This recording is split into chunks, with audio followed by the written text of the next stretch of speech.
أعوذ بالله من الشيطان الرجيم وقل ربي أعوذ بك من همذات الشياطين وأعوذ بك ربي أن يحضرون.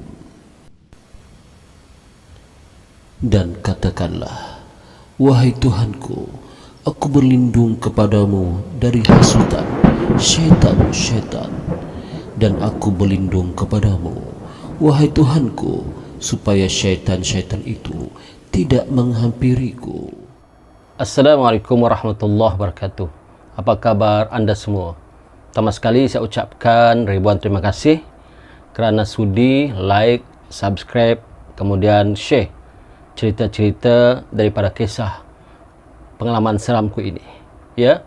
Kemudian saya juga turut mendoakan anda semua, semoga anda sentiasa sihat, walafiat, panjang umur, murah rezeki, dan terhindar daripada gangguan segala makhluk halus di kalangan jin dan syaitan. Dan yang paling penting adalah kebahagiaan anda di dunia dan di akhirat.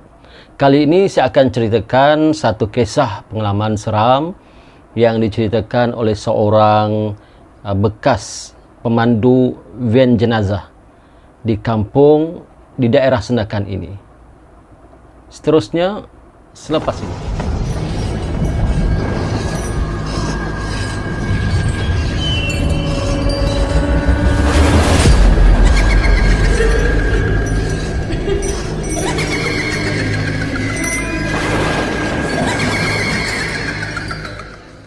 Kisahnya adalah, katanya yang ingin namanya dipanggil Haji, ya, sebagai nama samaran, katanya dahulu pada tahun 1989 dia ini adalah seorang pemandu van jenazah di salah satu masjid di kampung itu. Kemudian katanya ada satu peristiwa yang agak seram, yang mana di kampung itu ada seorang yang meninggal ketika itu. Rumahnya ni jauh daripada orang-orang kampung kerana dia tinggal agak terpencil sikitlah daripada orang-orang kampung. Kemudian pula lelaki ini digelar juga oleh orang kampung sebagai seorang dukun, sebab dia ni merawat orang-orang sakit, ya, yang datang kepadanya sama ada dari kampung itu ataupun dari luar kampung. Kemudian pula lelaki ini telah kematian istrinya dan tidak mempunyai anak. Jadi oleh kerana dia meninggal dunia dalam keadaan begitu, maka tidak ada orang yang tahu. Sehinggalah datang seorang pesakit yang pernah dirawatnya dahulu, yang mana pesakit ini katanya datang untuk menerima rawatan susulan kepada laki-laki ini yang dibahasakan oleh orang kampung sebagai dukun lah. Jadi untuk senang saya cerita, sebutlah dukun, ya. Jadi tiba-tiba lelaki ini yang datang daripada luar kampung ini terkejut kerana sesampainya di rumah dukun ini telah pun meninggal dunia. Meninggal dunia dalam keadaan yang agak mengerikan kerana mayatnya tertelengkup ataupun dalam bahasa logat di Sabah ini tertiarap, ya. Jadi pendek cerita, lelaki ini pun panggillah orang-orang kampung, walaupun kedudukan jiran-jiran dukun ini agak jauh, maka terpaksalah dia juga mencari orang-orang kampung yang berhampiran dengan rumah dukun ini untuk pemberitahuanlah bahawa dukun ini telah pun meninggal dunia. Maka datanglah beberapa orang kampung, ya, yang melihat jenazah ataupun melihat mayat dukun ini. Mereka terkejut kerana dukun ini mati dalam keadaan begitu, dalam keadaan tertelengkup, tertiarap, ya. Bila orang-orang kampung, ya, membalikkan badannya, sekali lagi orang kampung terkejut kerana mayatnya dalam keadaan, ya, lidahnya terjelir keluar, sangat menakutkan. Jadi oleh kerana orang kampung ini pun tidak ada yang pandai menguruskan jenazah, maka salah seorang kampung ini pun menghubungilah Tua Imam yang tinggal di kampung itu. Sesampai orang kampung ini ke rumah Tok Imam pula tak ada di rumah. Mengikut keluarganya, katanya Tok Imam ini pergi ke bandar. Petang mungkin baru pulang sebab ada urusan lah. Sedangkan dukun ini telah meninggal dunia ketika awal pagi. Maka terpaksalah orang-orang kampung menunggu kedatangan Tok Imam. Orang kampung ni pun tak beranilah nak menguruskan jenazah itu.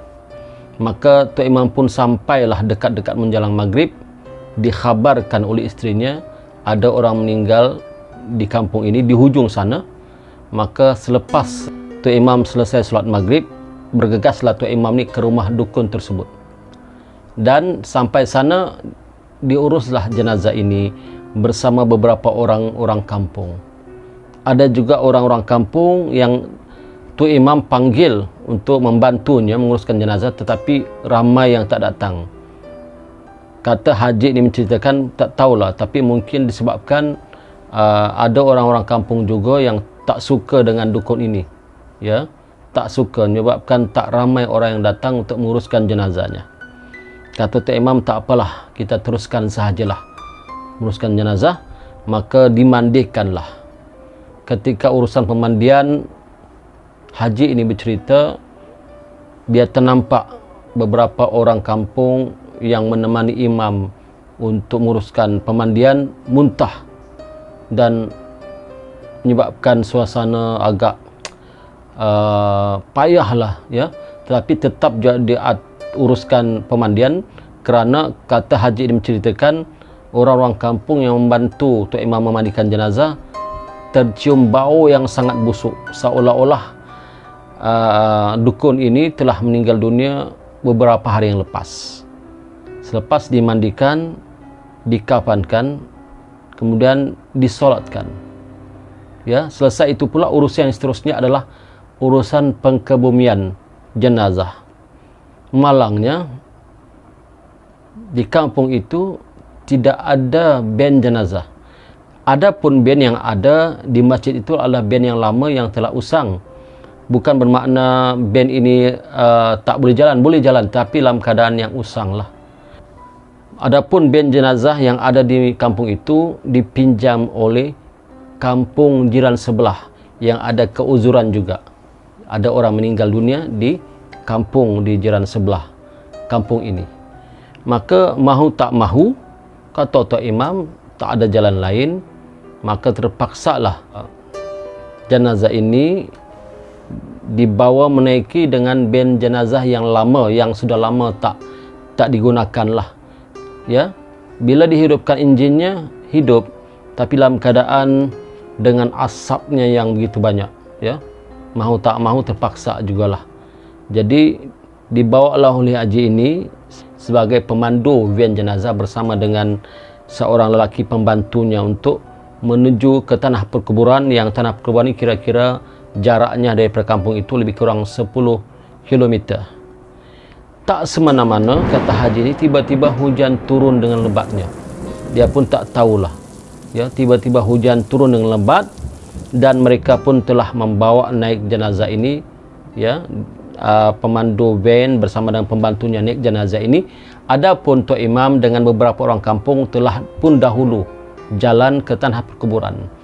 Oleh kerana band ini agak usang, ya, hujan lebat pula, menyebabkan Haji ini agak kepayahan untuk membawa kenderaan jenazah, band jenazah yang lama ini, kerana cermin depan kereta agak berkabus oleh kerana tidak ada aircon, menyebabkan para penonton sekalian, menyebabkan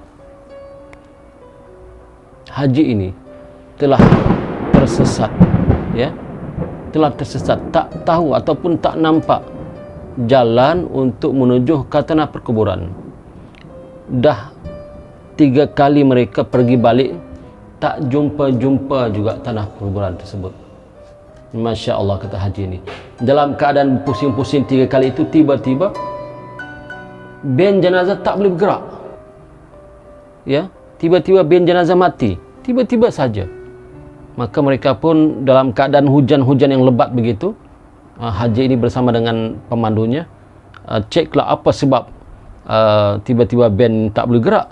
Rupa-rupanya minyak dah kering, kehabisan minyak. Masya Allah, kata haji ni. Bagaimana? Ya, dahulu pula tuan-tuan tak ada perhubungan handphone macam sekarang. Jadi haji ni pun kata dengan pembantu, macam mana nak kita nak hubungi ya, Tok Imam dalam keadaan hujan lebat ni. Tak apalah, kata haji, kita tunggulah di sini. Mana tahulah Tok Imam tu akan cari kita dengan orang kampung, mana tahu. Maka mereka pun duduklah dalam ben itu dalam keadaan hujan yang lebat, panas pula. Maka di sinilah, kata haji itu, macam-macam suara yang mereka dengar. Haji ditanya dengan pembantunya, apakah kamu dengar apa saya dengar? Kata pembantu haji ini, dengar ji, tapi dia pun takutlah nak ceritakan haji, kerana haji ini telah mendengar suara seorang yang meminta tolong. Suara seorang yang meminta tolong. Minta tolong sangatlah, seperti dalam keadaan kesusahan. Kemudian pula terdengar suara seperti suara kesakitan, suara orang mengerang kesakitan. Aduh, kata haji ini, dia pun sembang dengan pembantunya, apakah suara ini daripada ni? Apakah suara ini datang daripada ni?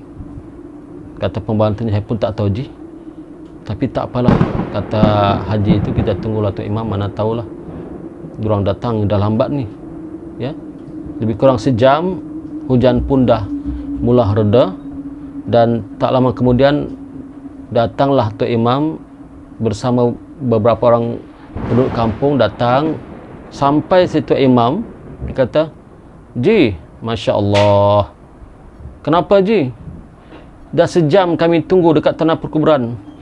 Kenapa ji? Maka kata haji ni, Tok Imam, kami ada masalah. Kenapa? Ni Tok Imam, ben ni tak boleh jalan lah. Kenapa? Kehabisan minyak. Habis minyak? Masya Allah. Disebabkan hujan lebat, jadi pemanduan saya terganggu oleh kerana ben ni tak ada aircon, menyebabkan cermin depan ni jadi berkabus. Daripada situ Tok Imam, saya tak jumpa tanah perkuburan. Saya dengan ni pembantu saya ni tak jumpa tanah perkuburan tu dah, walaupun kami dah pusing 3 kali. Dan mungkin sebab kami pusing 3 kali itulah ben ini pun tak boleh gerak, mati, habis minyak. Masya Allah, kata Tok Imam, tak apalah, kita angkatlah jenazah ini. Kata haji, angkat. Tok Imam, macam mana nak angkat jenazah ni sedangkan tempat tu jauh? Taklah jauh sangat tu, taklah jauh sangat ni Tok Haji, tu depan tu saja. Mana? Tu. Masya Allah, kata Tok Haji, saya tak nampak, padahal dah dekat dah kita ni. Tak apalah, kita minta bantuan daripada penggali kubur. Suruhlah pembantu haji ni untuk pergi panggil penggali kubur untuk membantu kita mengangkat jenazah ni lah. Lagipun tak jauh sangat lah kan. Yalah, maka pendek cerita, datanglah 4 orang penggali kubur di kalangan yang muda-muda lagi lah. Mereka ni pun dah lama menunggu dekat tanah perkuburan. Maka sampai saja tu mereka pun angkatlah jenazah ini untuk dibawa ke tanah perkuburan. 4 orang ya, 4 orang pemuda yang agak kuat jugalah, penggali kubur, dan juga beberapa orang kampung bersama dengan haji ini, iaitu pemandu ben jenazah dan pembantunya mengangkat jenazah itu. Masya Allah, kata haji, berat sangatlah katanya, seolah-olah mereka mengangkat seekor gajah.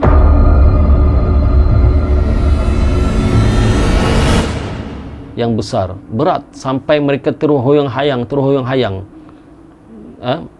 mengangkat jenazah itu. Masya Allah, berat sangat. Sampai sahaja di tanah perkuburan dah pukul 11 malam. Subhanallah ya. Rupanya ya, lama juga urusan ni, kata haji. Tapi terjadi lagi satu peristiwa yang agak pelik. Tiba-tiba saja liang lahat tersebut telah dipenuhi oleh air. Masya Allah, kata penggali kubur, Tok Imam, macam mana Tok Imam? Kenapa? Kami ni, kata penggali kubur, dah lama dah menggali kubur ni, tapi tak pernah berlaku liang kubur tiba-tiba ada air begini. walaupun hujan lebat lah Tok Imam, tapi malam ni kenapa ni ada air, ya. Maka kata Imam, ginilah, boleh tak kamu buang air itu, ya, buang air itu. Boleh Tok Imam. Maka penggali kubur 4 orang tu pun bersusah payahlah membuang air tu. Dah setengah jam air tak kering-kering. Begitu juga, lebih kurang jaraknya sampai ke betis lah air tu. Masya Allah, kata Tok Imam, tak apalah, mungkin ini sudah takdir Allah kepada jenazah ini. Mahu tak mahu, sekarang pun dah dekat pukul 12 malam, tengah malam, kita tanam sajalah jenazah ini, kata Tok Imam. Baiklah, kata penggali kubur. Maka ditanamlah jenazah seorang laki-laki yang digelar orang kampung sebagai dukun ini, ya, ke tanah perkuburan. Dalam keadaan tanah perkuburan itu berair, kemudian ditutup, ditimbus, dah selesai pengkebumian. Alhamdulillah, tepat pukul 1 pagi, ya, barulah selesai mengkebumikan jenazah. Maka baliklah Tok Imam bersama rombongan. Tetapi masalahnya, Haji dengan pembantunya tak boleh balik kerana ben jenazah itu tak boleh bergerak, tak ada minyak, ya, tak boleh jalan. Jadi kata Tok Imam, macam mana kami ini satu kenderaan 5 orang, kalau mereka naik lagi 2 memang tak muat lah, sempit lah kereta ni. Kata Tok Imam, boleh tak kamu tunggu sebentar, biar mereka hantar kami dahulu, nanti ni pemandu ni akan datang balik ambil kamu. Kata Haji ni, okeylah, tak apalah, kami tunggulah di sini. Maka mereka menunggulah berhampiran dengan tanah kuburan itu, ya. Maka di sini lagilah, kata Haji, berlaku lagi peristiwa-peristiwa yang amat mengerikan, kata Haji. Apa tidaknya tepat pukul 1 pagi mereka ditinggalkan di tanah kuburan yang sunyi sepi, yang jauh daripada orang kampung. Macam-macam suara yang kedengaran, ya. Apalagi pembantunya ni masih muda, takut hingga memeluk Haji ini. Kenapa? Dia kata, Haji tak nampak ke? Nampak apa di belakang tu? Mana? Tu dekat tanah kuburan tadi, Haji. Mana? Bila Haji berpaling, tengok tempat tanah kuburan tadi, tempat dukun itu ditanam, mereka ternampak seperti sosok lelaki berdiri dekat kubur itu, dalam keadaan wajahnya yang amat menyeramkan, kata Haji. Dalam keadaan begitu, mereka kata Haji, jangan pandang, jangan pandang. Kalau boleh bacalah, baca surah-surah yang kamu hafal. Maka Haji pun membaca surah yang dia hafal. Begitu juga pembantunya pun membaca surah yang dia hafal. Dalam keadaan begitu, ya, maklumlah sunyi tempat tu. Tak lama kemudian datanglah kenderaan tadi, ya, yang menghantar imam tu untuk mengambil Haji dan pembantunya pulang. Masya Allah, kata Haji mengakhiri ceritanya. Itulah kisah seram yang pernah berlaku dalam hidup Haji ini selama dia menjadi seorang pemandu ben jenazah, ya. Maka para penonton sekalian, mengakhiri cerita ini, ya, sebagai panduan kita ataupun sebagai pedoman kita, iktibar kita daripada kisah ini, ya. Yang pertama sekali, janganlah kita mengamalkan ilmu-ilmu yang dilarang oleh agama, ya. Semoga cerita ini dapat memberi iktibar pada kita semua. Maka semoga kita sentiasa dalam lindungan Allah SWT. Bertemu lagi dalam siri yang akan datang. Assalamualaikum warahmatullahi wabarakatuh.